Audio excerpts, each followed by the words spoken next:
Welcome to this video series, Study Like a Scientist. Let's learn how to use research-based strategies to build long-term memory and recall knowledge efficiently and effectively. In this video, we will learn about mind mapping. Mind mapping summarizes whole topics. It chunks and categorizes information and shows connections. It creates a visually memorable product.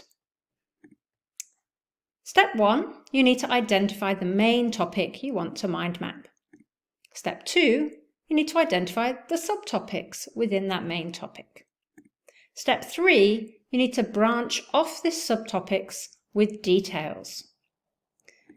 You need to avoid overcrowding and try to use colours with or without images to help with the visual appeal.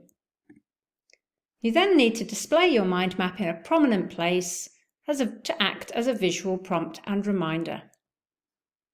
There are many different types of mind maps you can use.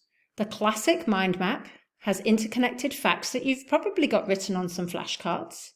And you can see the use of dual coding happening here because you've got pictures and words interconnecting.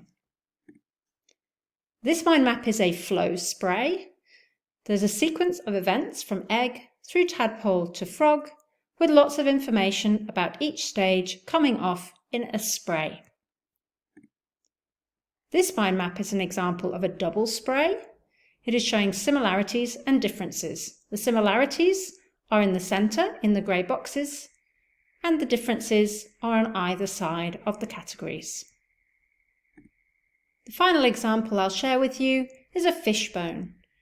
I've used this one for cause and effect. So in the process of digestion, you can increase surface area using lots of different techniques like chewing, churning, bile, etc. Now you know how to use mind maps to study like a scientist. Why don't you check out spacing as a technique to include mind mapping in a powerful memory strategy?